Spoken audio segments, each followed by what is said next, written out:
¿alcanzaron a ver la votación? Yo no alcancé a ver nada, porque como estaba en esta reunión eterna. Sí, en general, ahí estuvimos viendo las votaciones. Nada sorprendente en realidad. Era todo Pero, esperable. ¿quiénes? Porque votaron 29 y se esperaban 26, pues al final. No, no, sí, ya habían 29. Ahí está incluso para el requisito de 2/3. Ya, o sea, se movió para todo ese tema. Sí, así es. Pero vuelve a Bueno, la vamos a cámara. partir hoy día. Vamos a partir presentando a nuestro invitado. Nuestro invitado de hoy día es Manuel Carrasco Morales. Él es un destacado académico del área de las comunicaciones. Tiene un postítulo en Comunicación Estratégica y Asuntos Públicos. Y además es experto en manejo de crisis. Entonces, cae de cajón el tema que vamos a tratar hoy día, que tiene que ver con la contingencia y el rol del gobierno, el rol de la oposición, la crisis social, la crisis política, la crisis sanitaria, ¿eh? Y finalmente yo diría que lo más importante es la crisis de credibilidad, que es la que de alguna manera actúa como paraguas para todo el resto. Hola Manuel, ¿cómo estáis? Hola, muchas gracias por invitarme. Aquí estamos, recién terminando de ver la votación del 10%, así que bien actualizados con lo que está pasando en vivo. Sí, sí, esa es la idea, de poder hacer inmediatamente este videocast, como dijeron. No tiene que ver nada ni con Felipe Cast ni con Juan Antonio, por si acaso. Pero Con estamos C. tratando de analizar aquí la contingencia desde diferentes perspectivas. Entonces queríamos, desde tu experticia, saber qué te parece esta votación en particular. Partamos por eso.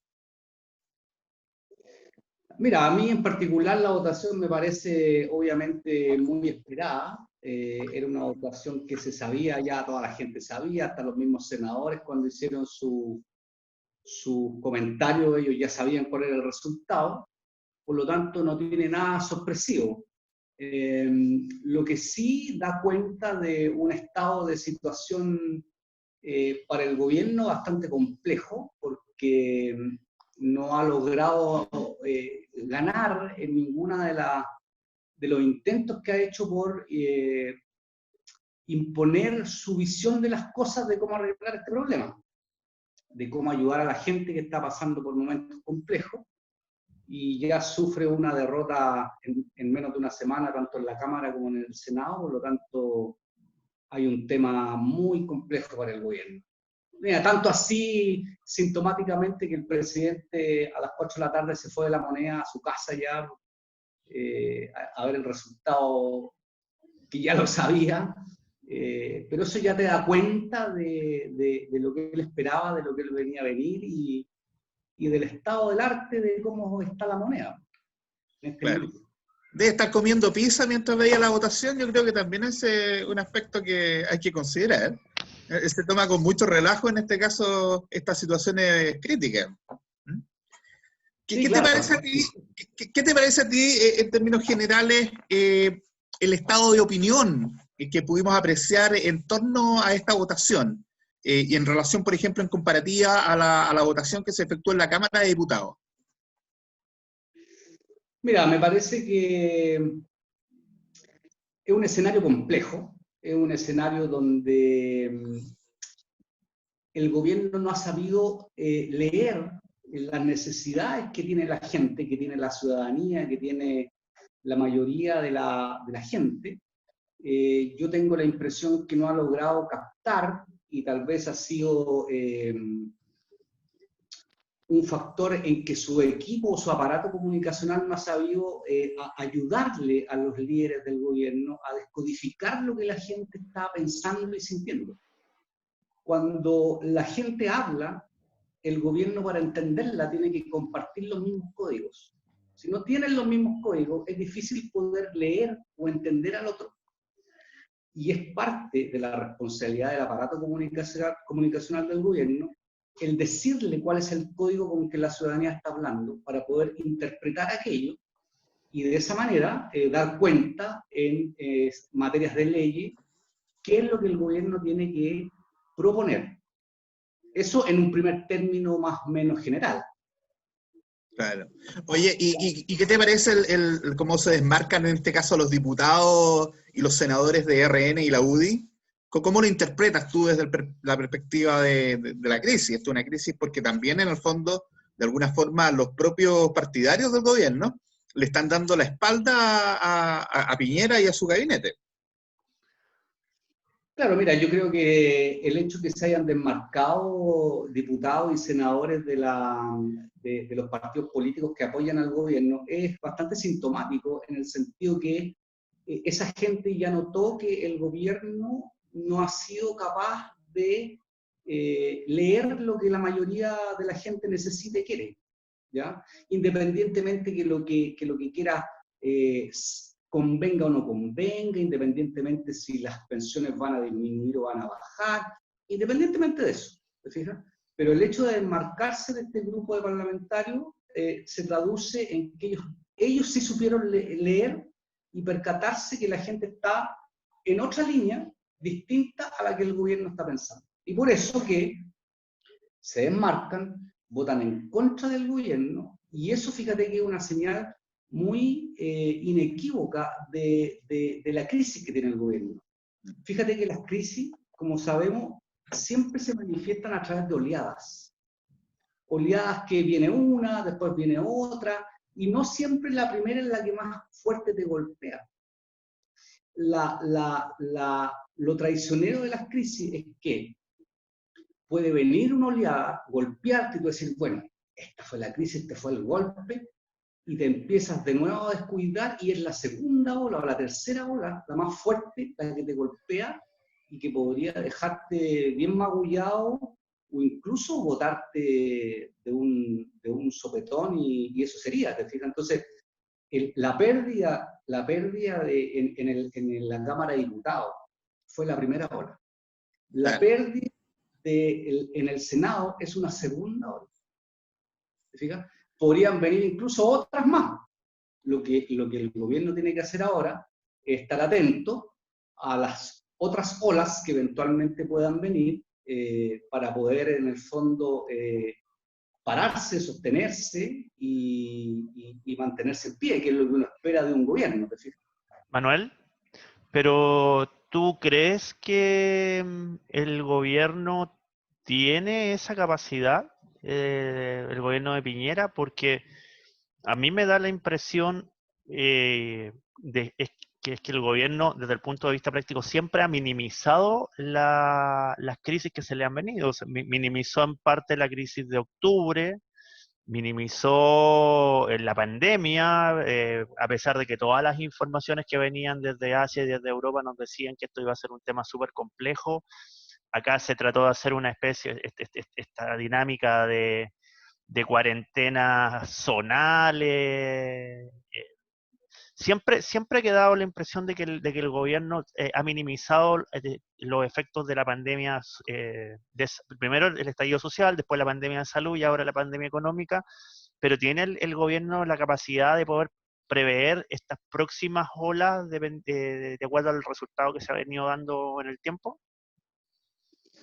O sea, mira, yo creo que cualquier gobierno maneja información que el ciudadano común y corriente no maneja.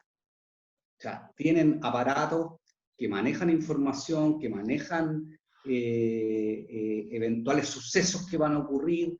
No todos, por cierto, porque, bueno, fíjate que una de las características también de las crisis es que no todas son fáciles de percibir antes que partan. Fíjate, algunas parten y tú no te das cuenta y al minuto siguiente tienes que estar reaccionando, ¿te fijas? Ahora, yo comparto contigo que hay una suerte como de una autoestima un poquito elevada por parte del gobierno en pensar que fenómenos tan potentes como la pandemia, que le dieron tan fuerte a varios países, incluso antes que al nuestro, y que eso eran los avisos que el gobierno tenía que tomar, no los tomó en cuenta.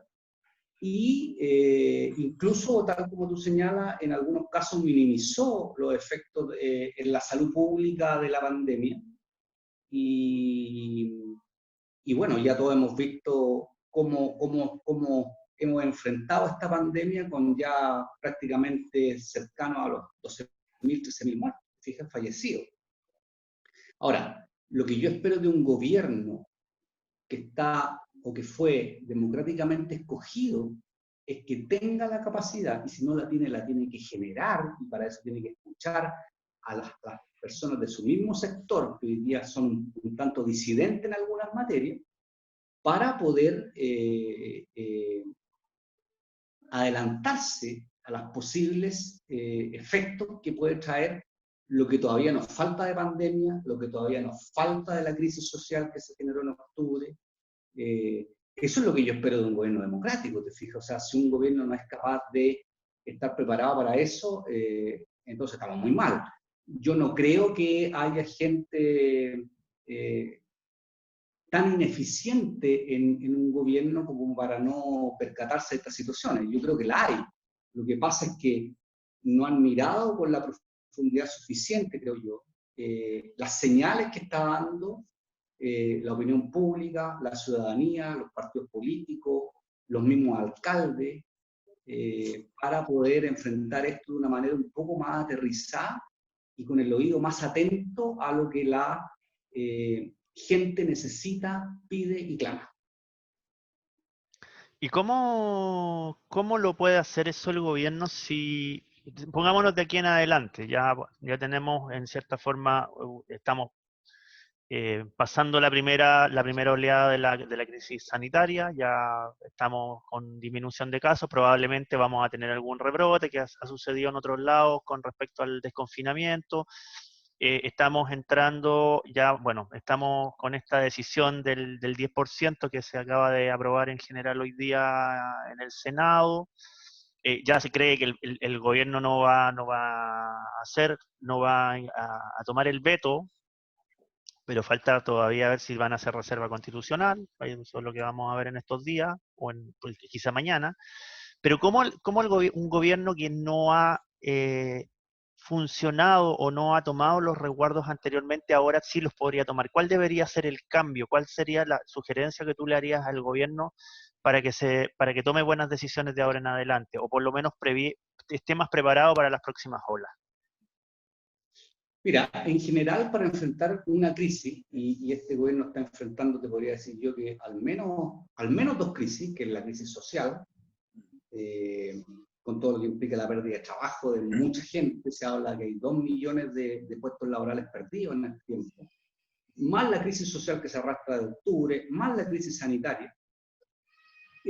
Hay básicamente 4 formas o 4 estrategias para enfrentar una crisis. Una es negar que hay una crisis, que yo creo que en algún minuto el gobierno utilizó esa estrategia. Ellos negaron que existía una crisis, ellos negaron que el tema de la pandemia iba a ser tan profundo como lo está haciendo, ellos negaron que íbamos a tener problemas con las capacidades de los respiradores, de las camas. Negaron también, a mi juicio, el tema de la crisis social de octubre.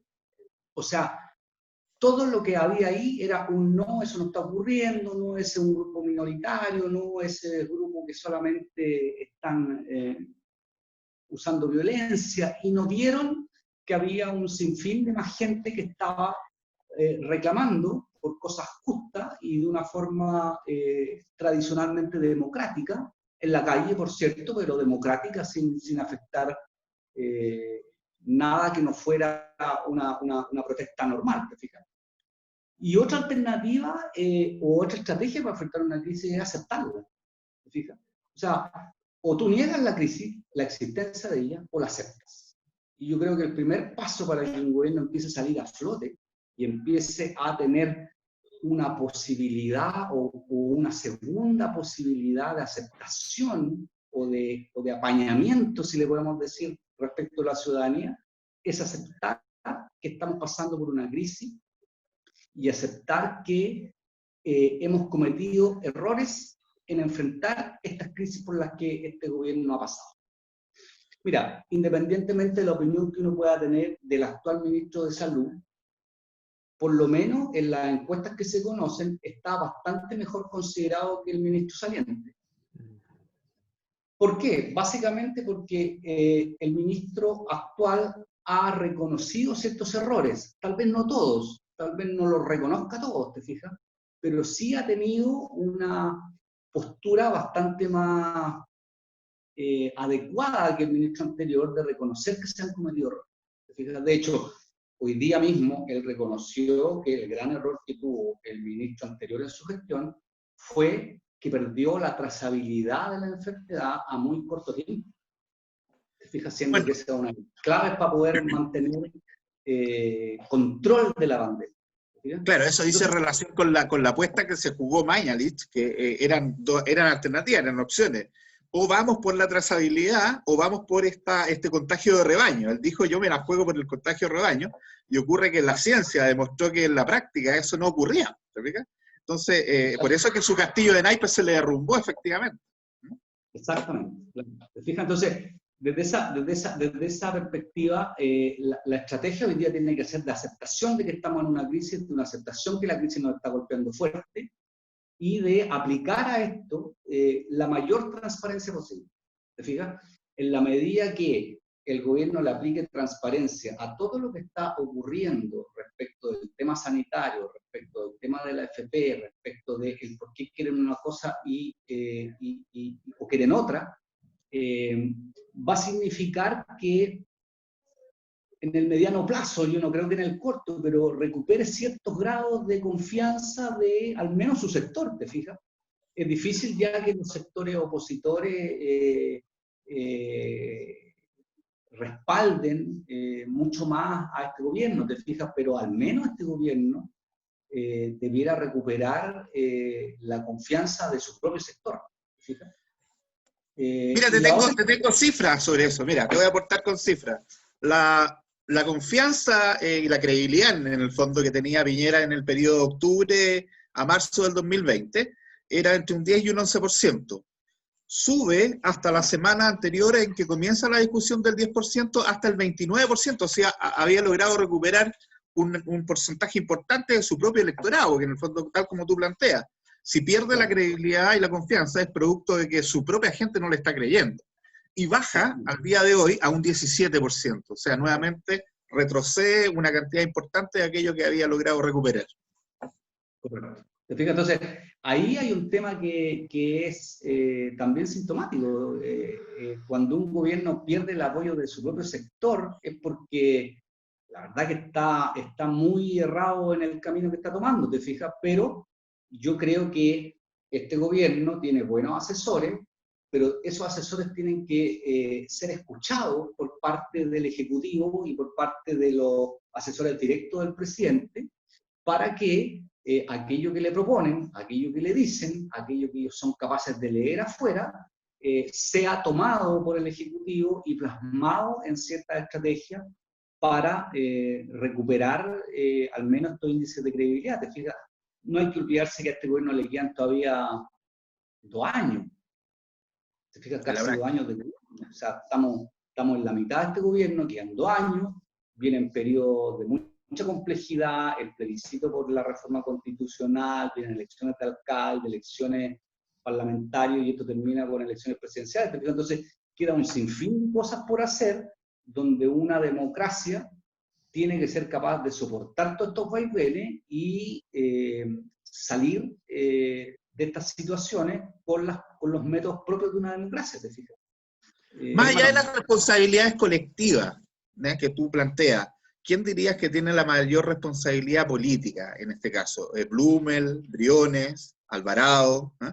Porque en el fondo uno, claro, hace el análisis en términos generales, pero aquí obviamente hay perdedores. ¿Quiénes serían los perdedores en esta crisis?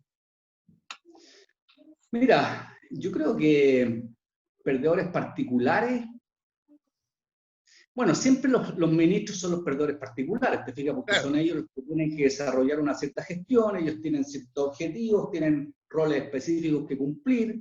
En el caso de Blumel, él tiene que lograr, entre otras cosas, los acuerdos con la oposición, los acuerdos con el Congreso. Ahora, yo creo que el gran perdedor aquí es Piñera, ¿te fijas? El gran perdedor aquí es Piñera, porque Piñera, los ministros el día de mañana ellos lo saben, los pueden sacar y los van a cambiar. y nos vamos a olvidar de esos ministros. Te fijas, pasará un tiempo más en que alguien se acordará de ellos en redes sociales, pero los tipos van a seguir haciendo su vida normal.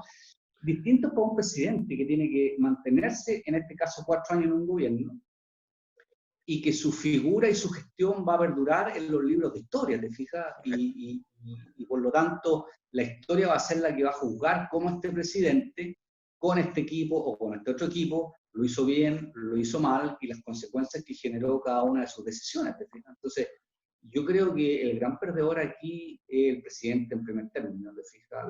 Los ministros son fusibles que se quemarán, se cambiarán o se mantendrán, esas son decisiones propias de ellos, pero yo creo que en la gestión de un presidente, qué duda cabe que es el presidente el que más pierde. Sí.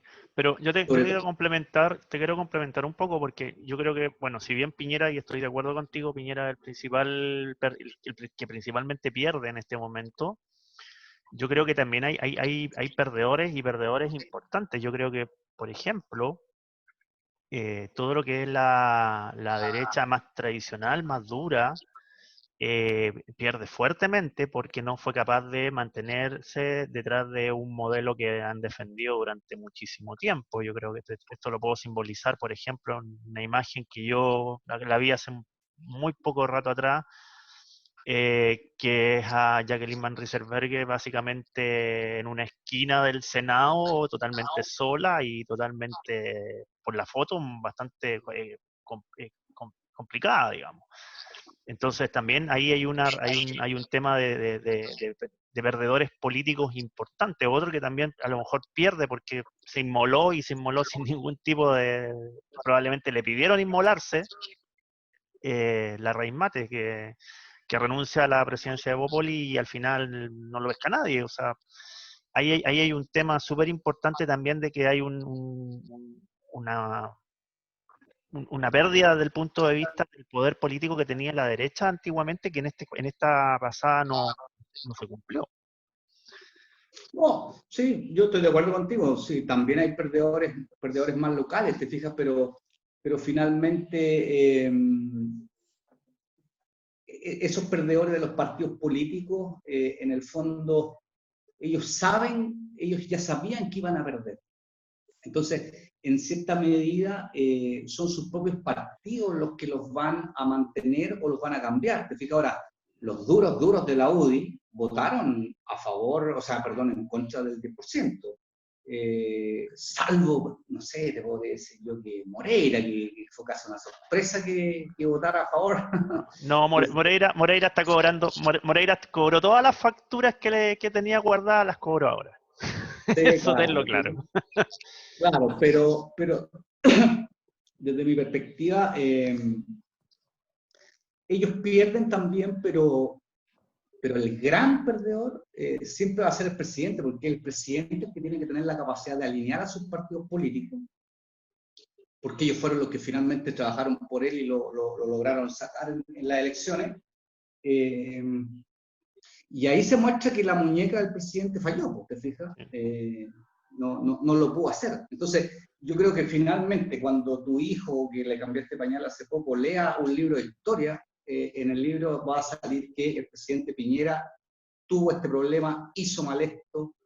Él va a ser la figura histórica que va a quedar como quien gestionó mal lo que se consigne en la historia como que fue algo mal.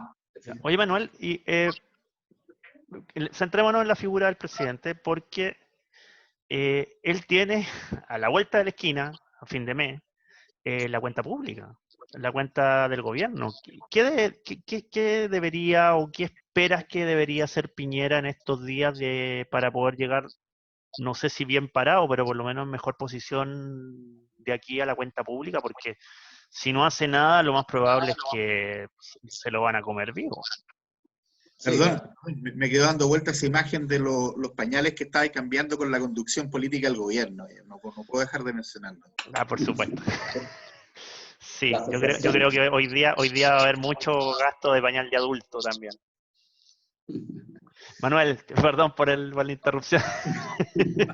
No, mira, yo creo que el presidente lo que tiene que hacer hoy día, o en esta cuenta pública del 31 de julio, es primero cambiar la estrategia de la negación que yo he visto que es la que he utilizado y cambiarse a otras dos estrategias. Primero, aceptar que se han cometido errores, aceptar que su gobierno ha tenido errores en representar a la gente y a los votantes y particularmente a sus propios electores, que muchos de ellos están por apoyar como la ley o la casi ley que se aprobó hoy día en el Senado. Por lo tanto, tiene que aceptar eso y tiene que aceptar que ha cometido errores. O sea, eso en el fondo le va a aportar mayor transparencia.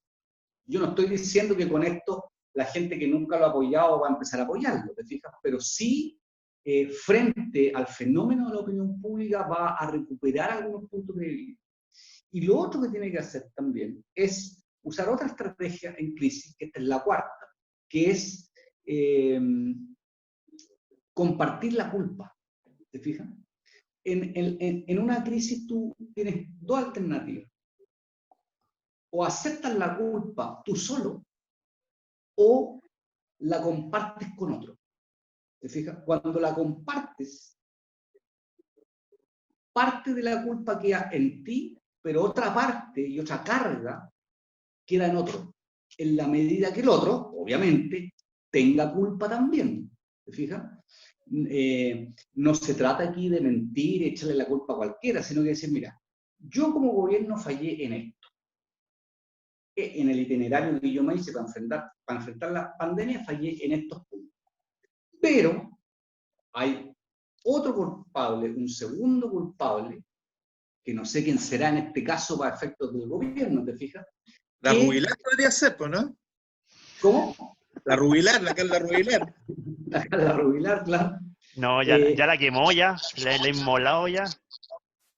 Se ha inmolado sola. Sí, no, ya se inmoló ya no te sirve como referente. Como comodín. Claro, pero en el fondo él tiene que repartir la culpa en, por ejemplo, fíjate, algunos sectores sociales que le dieron mala información, en algunos sectores sociales que no fueron capaces de asesorarlo correctamente. ¿Te fijas? Cuando él cambia un ministro o cambia un asesor, estoy pensando en el segundo piso de la moneda, de una u otra manera él le está transfiriendo o compartiendo la culpa a ese tercero. Porque en un gobierno, el único que hay que proteger y cuidar para que pague las menos culpas posibles es el presidente. Cualquier otro cargo, tiene que salir a sacrificarse o ser sacrificado para salvar la figura del presidente. Porque esa figura del líder formal, del líder democrático, del presidente de la República, es la figura que hay que cuidar de sobremanera, ¿te fijas? Porque si todo en esa figura se pierde respecto a él, su confianza, su credibilidad, su honestidad, estamos en una crisis ya bastante más profunda, ¿te fijas? Entonces, yo creo que el presidente tiene que dar un golpe de timón donde ya me da la impresión que no basta con que caigan ministros o que cambie ministros, sino que tiene que cambiar los que le hablan directamente al oído y le hacen sugerencias de actuación que no necesariamente siempre son los mismos. ¿Y cuál debería ser el curso de acción? ¿Cómo ves tú los escenarios a futuro? Porque puede ser que salga Blumel, puede ser que salga Briones, puede ser que salga rápidamente Alvarado, pero finalmente el que tiene, tal como tú planteas, el que tiene el problema es el presidente. Iba a tener el problema con los partidos políticos de su sector, iba a tener el problema también frente a la ciudadanía, porque aquí hay un problema de credibilidad. O sea, ¿cuál sería el mejor curso de acción que tú logras visualizar? Mira, yo creo que el mejor curso de acción que el presidente y su equipo debieran empezar a ejecutar es trabajar para empezar a bajar la incertidumbre que hay. ¿Te fijas? La incertidumbre desde el punto de vista de la salud, la incertidumbre desde el punto de vista de los eventuales rebrotes que van a venir. ¿Te fijas? Porque claro, ya se está avisando que vienen las etapas en que vamos a ir ya saliendo a la calle, etcétera, etcétera. Pero mucha gente tiene mucha incertidumbre respecto a lo que va a pasar. ¿Te fijas? Y en situaciones de crisis la incertidumbre es una cosa de todos los días, ¿te fijas? Por lo tanto, la gran labor que tiene que hacer el presidente en este minuto es bajar la incertidumbre en salud, en los temas laborales, en los temas financieros. Lo que hoy día están haciendo sus ministros para defender el no sacar este 10% es generar más incertidumbre, ¿te fijas? Porque a la gente le dicen, no, esto te vienen las penas del infierno si sacamos esta plata. Más incertidumbre. Entonces, ¿qué hago yo? Si no puedo sacar la plata y no tengo pega y no me llega bono, o sea, es el peor escenario para una persona. ¿Te fijas? Entonces, la gente lo que va a hacer es tomarse de aquella tabla que le dé certidumbres. ¿Te fijas? Entonces, el gran trabajo que tiene que hacer hoy día el presidente o el ejecutivo más bien es generar certidumbres a la gente en todas las materias, ¿te fijas? Porque el gobierno es transversal a todos los temas de un ciudadano, ¿te fijas? Y lo otro es ser capaz de desaprender ciertas cosas y empezar a aprender nuevas formas de actuación, ¿te fijas? Si es que hoy hay, por ejemplo, mira, el fenómeno de Lavín es muy decidor en esta materia. Independientemente de lo que uno opine de él políticamente, da lo mismo, pero Lavín tenía una forma de hacer las cosas. Mientras fue de la UDI, mientras fue candidato a presidente de la República, el gallo de pelea, y todas esas cosas que ustedes se acordarán. Y en algún minuto él hace un quiebre y deja de hacer lo que hizo siempre como típico representante de la UDI, o sea, desaprende lo que hace, las formas de actuación que tenía, y aprende nuevas formas. ¿Te fijas? Aprende a decirle que no a lo que el gobierno que él apoya propone. Aprende una nueva forma de conectarse con la gente. Aprende a escuchar a la gente de su comuna, y esto muy contextualizado en esa comuna, y por lo tanto se atreve a innovar en desaprender algo que no les sirvió o que no les servía y aprender nuevas cosas y nuevas formas para enfrentar los problemas cotidianos con los que un alcalde se enfrenta todos los días. ¿Te fijas? Entonces, Manuel, en este caso el lenguaje es un aspecto súper importante. Y yo me recuerdo, por ejemplo, la campaña comunicacional del año 88, de la Concertación. Se midió esto, se estudió, y por ejemplo ellos evitaron utilizar el concepto de pueblo y utilizaron el concepto de gente porque era una palabra testigo. En esta etapa, el gobierno ha sido bien cuidadoso de no volver a utilizar, por ejemplo, la palabra de nueva normalidad, el concepto de nueva normalidad o de retorno seguro. ¿Cuál podría ser el mensaje de alguna manera, tal como tú planteas, para generar esa certidumbre que es necesaria, es un requisito en la siguiente etapa? Mira, en el fondo, mira, aquí hay dos cosas. Por un lado está el tema del lenguaje desde el punto de vista de los conceptos, ¿te fijas? Pero también está el lenguaje desde el punto de vista de lo no verbal, que a veces es más decidor que aquello que se dice verbalmente. Entonces, desde la perspectiva del análisis de lo que la gente ve, por ejemplo, en las conferencias de prensa o en el informe que se da diariamente de cómo está avanzando el COVID en Chile, se han cometido errores como los que señalas tú, y se han cometido una serie de errores no verbales en que uno nota que la persona que está ahí adelante está o falto de información o derechamente guardándose información o manipulando algunas cosas, ¿te fijas? Sin decirlo. Por ejemplo, a mí no me cabe en la cabeza que el otro día el mismo ministro París le agradece a una doctora, que es la que maneja la estadística, y le dice que gracias a ella han avanzado mucho, y esa doctora es la que dice que en este país llevamos 12.000 y tantos muertos, ¿te fijas? Y el gobierno todavía sigue informando, por lo menos hoy día volvió a informar, estamos del orden de los 8.000 y tantos muertos, ¿te fijas? Entonces, allá hay un tema donde tú dices, bueno, si le agradece lo magnífico que ha sido, entonces el agradecerle significa que ha colaborado tanto que tiene que reconocer lo que esta señora está contando como fallecido a causa del COVID. ¿Te fijas? Entonces, yo creo que el gobierno, hoy día el concepto que podría utilizar, fíjate, es el concepto de una nueva oportunidad para enmendar el camino, una nueva oportunidad para hacer las cosas mejor, una nueva oportunidad para ser más transparente con lo que está haciendo. Ahora, claro, si uno dice una nueva oportunidad, uno está diciendo, bueno, es que está reconociendo que se equivocó. Sí, claro, porque una de las estrategias, y son solamente 4 estrategias para enfrentar la crisis, es reconocer la culpa. ¿Te fijas? Un gobierno que es capaz de reconocer que se equivocó es un gobierno que podría tener una segunda oportunidad. Un gobierno que no reconoce que se equivocó o que se está equivocando es un gobierno al que se le cierran todas las puertas para aguantar 2 años más de gobierno, ¿te fijas? Que no es poco, o sea, lo mismo que hemos vivido hasta ahora es lo que nos falta con este gobierno. Y eso significa que nos queda bastante y que por el bien de la democracia este gobierno tiene que ser capaz de soportar las inclemencias políticas, culturales, sociales que se avecinan o que ya están presentes, porque de eso se trata los gobiernos democráticos. ¿Cuál es el tema con respecto, porque yo soy cientista político y yo generalmente, a mí me interesa mucho el tema del poder, y ha sido una pregunta que hemos hecho sustantivamente a todas las personas que hemos invitado.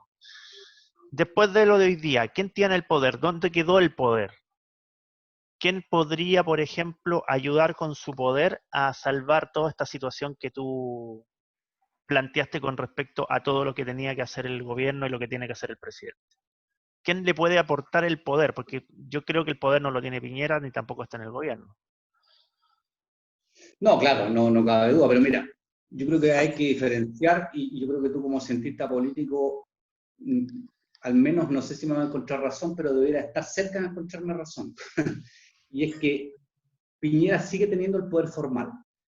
Sí, eso ¿Te sí. fijas? Por lo tanto, ese ya es un gran elemento. Tener el poder formal es tener un punto a tu favor. Ahora, la gente, la ciudadanía, el pueblo, como no hay que decirle según la campaña del 88, ha cobrado, como hace muchos años en la historia de este país, un poder insospechado. ¿Te fijas? Yo creo que hoy día la masa que sale a protestar, o que protesta desde su casa, o que protesta o alega en su oficina, o en el colegio, o en la universidad, ha recuperado el poder de exigir que sea representado de una forma que yo hacía tiempo que no veía, básicamente desde que empezó la campaña por el sí y el no. ¿Te fijas? Ahora, independientemente de eso, yo creo que más que alguien, el poder está en aquel que quiera y que tenga la condición y la capacidad de anticiparse a los hechos. El que tenga la capacidad de anticiparse a los hechos y de poner curaciones, parches o soluciones a esos hechos que logra prever antes que cualquiera, va a ser el que tenga el control. ¿Te fijas? Y por tanto, le va a dar una cantidad de poder muy relevante, porque ahí van a estar las soluciones antes que estallen las crisis, antes que estallen las desilusiones sociales y antes que estallen conflictos que podrían ser bastante complejos para un país ya muy debilitado socialmente como el nuestro, ¿te fijas? Yo me preocupo mucho, me asusto mucho cuando uno lee en las redes sociales o en la prensa o escucha a ciertos líderes de opinión hablar y denostar al Parlamento, ¿te fijas? Yo estoy de acuerdo que no todos los parlamentarios son fantásticos, que no todos son muy lúcidos en sus decisiones, pero si hay algo que sostiene una democracia, es su parlamento, ¿te fijas? Entonces, me asusto cuando la gente dice, no, estos diputados, ladrones, senadores, son todos ladrones. Yo no creo que sean todos ladrones, ¿te fijas? Deben haber, como en todos lados, ¿te fijas? Pero denostar a un Congreso como institución, es ponerle en jaque la democracia, y es en el fondo llamar a una solución que no va por esa vía, y una solución que no va por la vía de un Congreso democráticamente escogido, por malo que sea, tiene un solo nombre, y ese nombre es dictadura. ¿Te fijas? Entonces, yo creo que el poder lo va a tener quien sea capaz de anticiparse a lo que viene. ¿Te fijas? Hoy día ya sabemos que mucha gente no va a poder sacar el 10% de la AFP porque no tiene, o lo que va a sacar va a ser muy poco. Entonces yo me imagino que el gobierno ya se anticipó y está diciendo, bueno, a esa gente que no va a poder sacar nada y que tampoco va a poder acceder al crédito, ni a los 500.000 pesos, ni a nada, a ese grupo de gente le tenemos que ofrecer ya una solución, ¿te fijas? O una alternativa de solución. Porque si no, esa gente que no va a poder acceder a nada, va a ser la que va a generar el próximo conflicto, ¿te fijas? O la próxima crisis. Sí. Y el gobierno no puede seguir aguantando más crisis, te fijas, ya llega un punto en que tú tienes que reaccionar, tienes que tener esa capacidad y ese equipo de gente que sea capaz de anticiparse a los hechos y hacer estudios prospectivos en el corto plazo de lo que viene para poder decir, ok, aquí está el antídoto a eso que yo veo que viene, que es lo que este gobierno es lo que ha fallado a mi juicio, ¿te fijas? Oye, Manuel, pero una consulta, y aquí yo me voy un poco de rosca, lo conversamos un poco con Marcela la entrega pasada. ¿Tú crees que si el gobierno está pasmado, voy a usar esa palabra, está inmovilizado por su propia ineficacia o inoperancia, ya sea por el presidente, ya sea por los ministros, ya sea por las personas que aconsejan? ¿Tú crees que una solución es cambiar al presidente? No, yo personalmente creo que no, ¿te fijas? Yo creo que, mira, yo una vez tuve a mi señora muy grave en el hospital. Y yo tengo la suerte, la fortuna de que una hermana mía es médica, ¿ya? Entonces, el doctor tuvo que operar a mi señora como 3 veces. Entonces, ya la primera vez uno dice, ya hay que operarla, mucha gelata, ya vamos. Sabes que no salió muy bien la operación, vamos a tener que ir a una segunda operación. ¿Cómo una segunda operación si usted dijo que en la primera iba? Ya, bueno, ya vamos a la segunda, pues era de vida muerta, así el tema. Y después cuando viene con la tercera uno dice, ya, entonces yo le digo, hermano, ya para la cuestión, pues, o sea, cambiemos otro doctor, vamos a otra clínica, busquemos al mejor gallo en esta materia. Y mi hermana, que es médico, me dice, no, me dice, mira, aquí el que partió es el que tiene que terminar, porque es el que ya sabe lo que hizo, lo que tiene que hacer y dónde se equivocó o dónde tuvo mala fortuna y las cosas no salieron bien, pero cambiar hoy día a alguien, a un médico nuevo para que arregle la nariz embarrada que hay, no es lo mejor. ¿Te fijas? Entonces, yo creo que desde el punto de vista de la fuerza que tiene que tener nuestra democracia, no está por votar a un presidente, ni está por que el presidente renuncie. Ahora, bueno, si el tipo renuncia ya es decisión de él, ¿te fijas? Pero yo creo que una democracia se tiene que sostener en que sus instituciones sean capaces de hacer aquello que el electorado les confirió. ¿Te fijas? Y si tienen que aguantar tormentas, bueno, tendrán que aguantar tormentas. Pues si tendrán que pagar costos políticos, costos personales, el costo que sea, tienen que hacerlo. ¿Te fijas?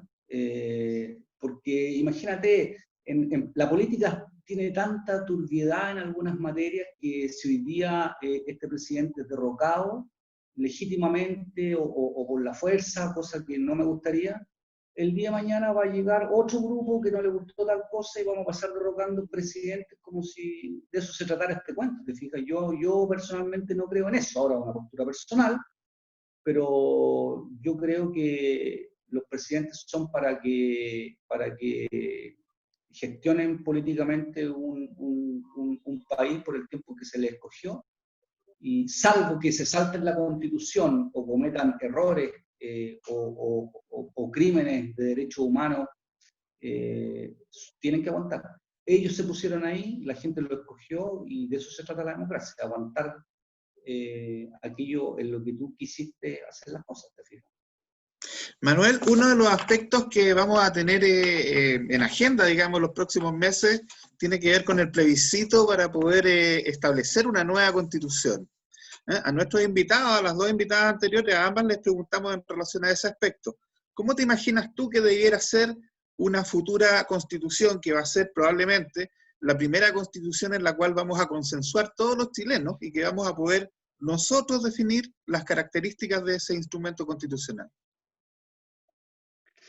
Mira, difícil pregunta porque básicamente, bueno, yo no estoy metido políticamente desde el punto de vista profesional en cómo hacer una constitución.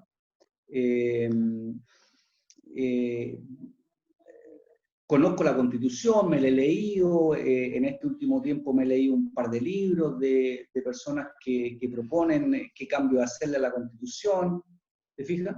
Pero independientemente de eso, yo creo que una Constitución, me gusta la idea que sea conocida en un debate público respecto de aquello que tiene que contener. O sea, yo creo que en general nunca ha habido tanta conciencia ciudadana respecto de la importancia de una constitución. Estés por aprobarla o estés por rechazarla, ¿te fijas?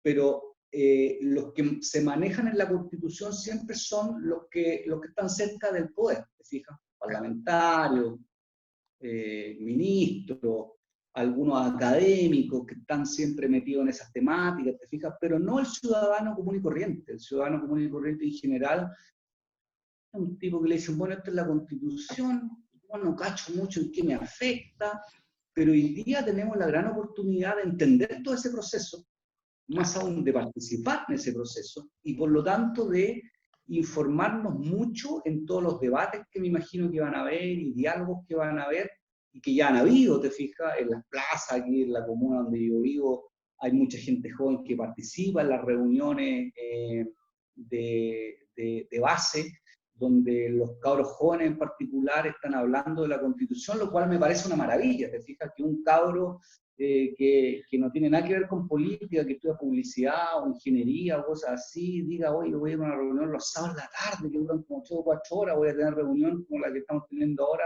para hablar de lo que yo quiero como Constitución, me parece fantástico. Entonces, de esa perspectiva, yo creo que lo que más me gusta de este debate es que la gente se va a enterar para qué sirve una constitución, cómo se hace una constitución, y vamos a poder opinar respecto de lo que los elegidos que van a trabajar en esta constitución nos van a decir que tiene que tener o no tiene que tener.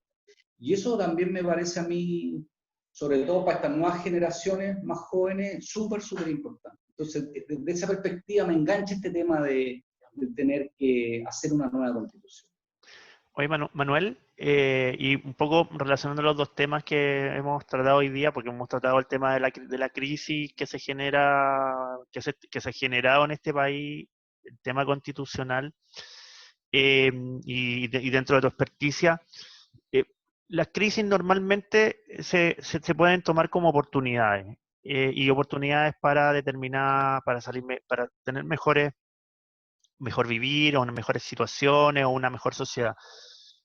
¿Cuál es la oportunidad de Chile pasando la crisis actual y viéndolo también desde el punto de vista constitucional? ¿Qué deberíamos construir nosotros? ¿Cuál es la oportunidad que se nos abre a nosotros los chilenos desde el punto de vista de poder pasar esta crisis y de poder enfrentarlo quizá con un cambio político mayor?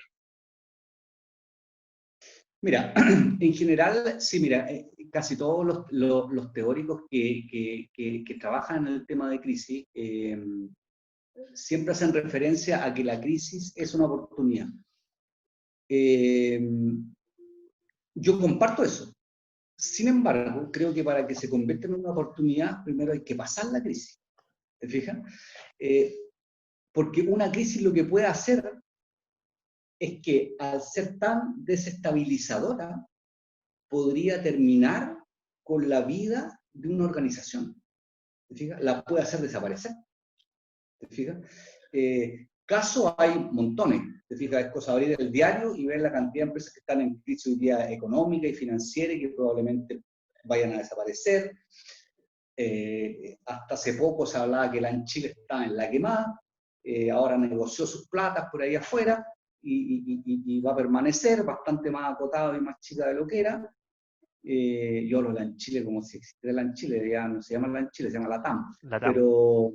pero va a sobrevivir, te fijas, pero hasta hace una semana atrás se pensaba que podía desaparecer. Entonces, yo creo que para que una crisis sea una oportunidad, primero hay que pasar la crisis.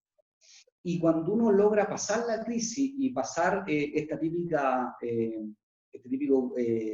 gráfica de Gauss, que la crisis sube, deja la embarrada, llega a un nivel de pic y empieza a bajar, nosotros estamos como aquí arriba todavía, ¿te fijas? En esta crisis social y en esta crisis sanitaria. Estamos como en la punta, tal vez bajando un poquito, un par de peldaños, ¿te fijas?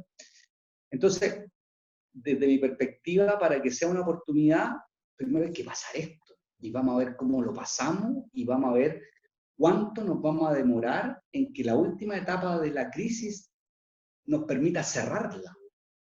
¿Te fijas? Porque si uno no cierra la crisis, no se convierte nunca en oportunidad, porque sigue ahí como crisis oculta o muy manifiesta, ¿te fijas? Entonces, yo creo que para eso, en el caso de la crisis de salud, nos faltan varios meses todavía para decir, ya, entramos a la etapa final de esta crisis de cierre. Ahora empecemos a ver las oportunidades que esto nos generó. Y en la crisis social, chuta, ahí mi diagnóstico un poco más negativo. Yo creo que todavía ni siquiera estamos en el punto pic de la crisis social que se desató el 18 de octubre. Yo creo que la cosa todavía está subiendo, ¿te fijas? Y por lo tanto está lejos el ver dónde están las oportunidades. Pero de lo que sí tengo una gran convicción respecto de ese tema, a pesar de que lo veo lejano, es que las oportunidades van a estar en la medida que haya gente capaz de interpretar cada día más lo que la masa desde el punto de vista respetuoso, no esta masa desordenada y caótica, sino que desde el punto de vista del ciudadano, digamos de alguna manera, está pensando, está queriendo y está añorando, ¿te fijas? En comunicaciones, Marcel tal vez lo escuchó en algún minuto, algún profesor a mí me dijo, mira, la clave en comunicaciones es tener claro que si uno tiene una boca y dos orejas, hay que saber usarlas proporcionalmente. O sea, hay que escuchar el doble de lo que uno habla. Entonces, yo creo que las grandes oportunidades están en que las instituciones, partidos políticos, otro tipo de organizaciones sociales, comunitarias, vecindarios, y los líderes, y particularmente ellos, escuchen el doble de lo que dicen, en la medida que sean capaces de escuchar y de interpretar adecuadamente, se va a abrir una gama de oportunidades respecto de cómo tomar decisiones para un país que requiere hoy más que nunca decisiones, y hoy más que nunca decisiones que sean beneficios de ellos mismos, ¿te fijas? Entonces, de esa perspectiva, yo veo las oportunidades, aunque las veo un poco lejanas, ¿te fijas? Pero que en algún minuto van a llegar. De lo que hay que preocuparse hoy día es de que estas crisis se cierren y se cierren bien, y no las tapemos con como uno tapa la basura cuando no quiere barrer y la echa abajo de la alfombra, ¿te fijas? Las crisis hay que cerrarlas, llegar hasta la parte más dolorosa, hasta donde duele a full, y de ahí empezar a flotar. Y de ahí vamos a empezar a poder ver, después de lavarnos la cara, cuáles son las oportunidades que se nos presentan. Y eso es lo complejo. Eso es precisamente lo más complejo de la crisis, que es poder llegar a la raíz y que finalmente desde la raíz tú puedas llegar a encontrar las oportunidades. Claro, ahora mira, yo creo mucho en la gente joven, te fijas, en los cabros que están en los últimos años de colegio, los cabros que están en las universidades, en los cabros que están en los institutos profesionales, o en los cabros que no estudiaron ni una cosa y están emprendiendo algo. Yo creo que esos cabros tienen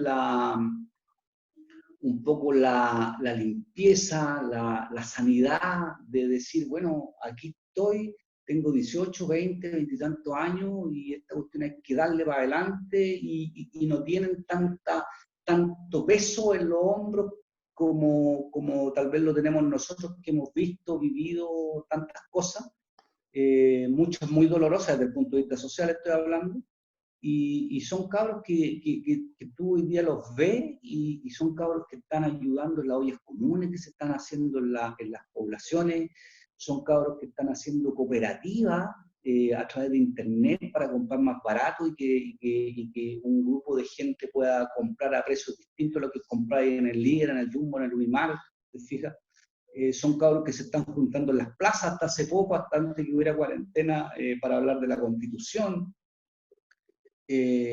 Entonces yo creo que esos cabros, que son los que van a liderar este país dentro de pocos años más, son los que nos van a salvar de esta cuestión. Te fijas, ver a las chiquillas hoy día que protestan de una forma sobrehumana por el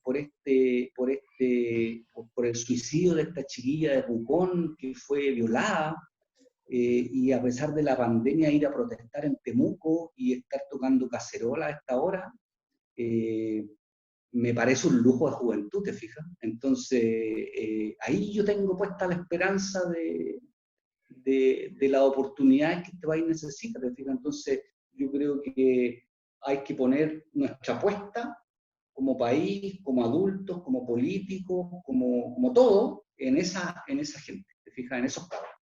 Perfecto. Marcel, no sé si quieres. Qué gran invitado tuvimos hoy día. Oye, sí, Lo que se totalmente. puede hacer. Pero no Manu, podemos...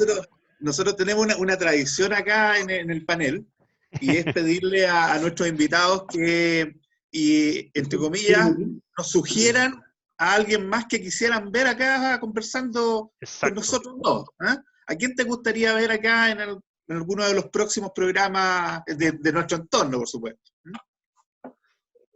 Chuta, mira, hay tanta gente que podría aportar tanto, pero mira, yo, independientemente de quién, creo que hay un tema que hoy día es súper importante tratar, y lo que ustedes están haciendo me parece espectacular, porque están haciéndose cargo de algunos temas que son esenciales, que la gente escuche y sepa cómo enfrentarlo. Y yo creo que el tema, o uno de los temas esenciales hoy día, es el tema de la salud psicológica. ¿Te fijas? Este tema de la pandemia, este tema del encierro, este tema de las noticias, de esta incertidumbre que estamos pasando, que nos enfermamos, que viene el rebrote, que se muere esta gente, que todos pelean, que las violaciones a las niñas. A mí me gustaría escuchar a un psicólogo o a una psicóloga respecto de cómo enfrentar este tipo de situaciones, de cómo enfrentar lo que se nos viene, de tener algunos tips de cómo enfrentar este confinamiento, en que tu salud psicológica ahí sí salga fortalecida, y uno salga nuevamente a la calle sin volverse loco, en volverse una máquina de trabajo otra vez, porque encontré trabajo y necesito lucas, y ahora ya se han trabajado 12 horas, ahora voy a trabajar 20 porque necesito producir todo lo que perdí, y etcétera. Te fijas, hay tanto tema en la salud psicológica de la gente, y como ustedes saben, mejor que yo tal vez es tan poco analizada esta situación, que yo me la juego por un psicólogo o una psicóloga que sea capaz de, y digo psicólogo y no psiquiatra porque no quiero a alguien que nos tire pastillas para sentirnos bien, ¿te fijas? Creo más en la terapia que en los remedios en este caso, que le aporten eso, ¿te fijas? Buena sugerencia. Oye, y nosotros también tenemos una tradición, que es que nos recomiendes algo para estas fechas, un libro, una película, perdón, una serie, algo que nos pueda recomendar. A ver, chuta, mira, ayer estuve viendo una película que se llama, no sé si ustedes la vieron, una película española que la vi en Netflix, que se llama Vivir dos veces. No sé si les suena. Sí, A mí no, a mí no. a mí sí. Mira, en resumen, no lo puedo contar al final ni nada por el estilo, obviamente. En resumen, se trata de un abuelo que vive con su hija, si no me equivoco, o se va a vivir con su hija porque le encuentran demencia senil, ¿te fijas? Entonces, la familia, en vez de mandarlo a un hogar, en el fondo, la hija dice, ya, te vas a tener que ir a vivir conmigo. Y ahí en esa casa vive su nieta, ¿te fijas? Entonces él le reconoce a la nieta que él estaba enamorado, no de su abuela, que ya había muerto, su señora, ¿te fijas? Ya había fallecido su señora, sino que él estuvo, su primer amor es una chiquilla de 80 y tantos años que todavía está viva y que él sabe dónde vive, que él la quiere ir a ver, para decirle que ella fue el gran amor de su vida, pero que nunca estuvo con ella, ¿te fijas? Y ahí empieza toda una travesía de cómo encontrar a esta señora. ¿Te fijas? Es una película espectacular, te palpita el corazón a mil, y está tan dentro del contexto de nuestros viejos que hay que cuidar hoy día por esto de la pandemia, de este famoso COVID, que son los más riesgosos y que ahí hay en esos 80 años que tiene este personaje de la película, hay toda una vida todavía por enfrentar, por resolver, y que con 80 años todavía hay latidos del corazón, hay amor y hay tantas cosas maravillosas. Es genial. Eso Nosotros, justifica que cuidemos a nuestros viejos en esta pandemia. sí, además que nosotros normalmente tratamos de buscarla y de colocarla dentro de las redes sociales para que tengan acceso también a ella. Después vamos a ver si la podemos encontrar por ahí. Sí, está en Netflix, Vivir dos veces se llama. Muy Y la buen vamos a ver. aporte. Ya, Manuel, ok. Oye, muchas gracias. Ha sido una gran conversación. Partimos con la noticia del día, que fue la aprobación del 10% por parte del Senado, pero terminamos hablando temas bastante profundos con respecto a los cambios que se pueden venir a este país. Así que te agradecemos por tu experticia y obviamente siempre te dejamos invitado a una próxima entrega, porque nosotros probablemente vamos a volver no queremos que esto dure poco tiempo, queremos que dure harto tiempo y ahí probablemente te vamos a invitar a otras conexiones. Así que muchísimas gracias de mi parte, Marcel. Sí, agradecerle a Manuel. Yo a Manuel lo conozco hace harto tiempo, en realidad. Y hemos hecho radio también. Hemos hecho un esfuerzo en algún minuto con temas centrados en la disciplina. Ambos somos relacionadores públicos, somos colegas. Y evidentemente que también es importante en esta etapa de cuarentena hacer este esfuerzo, porque evidentemente que tenemos bastantes cosas que decir. Yo estaba pensando un poco en lo que planteaba Manuela a través de toda la entrevista, de esta conexión que tuvimos, y yo me recordaba cuando pequeño de la crisis del año 82, ¿eh? Y yo de esa crisis aprendí mucho para la vida, para el resto de la vida, porque claramente el sobreponerse a una crisis económica en ese minuto, es un aspecto muy importante, pero también te enseña mucho de humildad. Las crisis a uno le enseñan mucho de humildad porque en el fondo te imponen el tener que, de alguna manera, acomodarte a una nueva realidad. Creo que a esta generación, tal como lo plantea Manuel, son ellos muy receptivos, son muy asertivos, pero también les va a enseñar de humildad en términos de que probablemente nosotros como sociedad en algunos aspectos estábamos muy bien, pero nosotros estábamos muy mal. Y eso obviamente que esta generación le va a servir mucho para seguir avanzando en la construcción de una mejor sociedad y también de mejorar la comunicación dentro de la familia, dentro de los hogares, en las instituciones y en el propio país, ¿ya? Así que por eso te quiero agradecer, Manuel, por la reflexión también casi al final que tuvimos, y llegamos a un tema probablemente que no teníamos considerado, pero que también nos aporta mucho desde la perspectiva personal.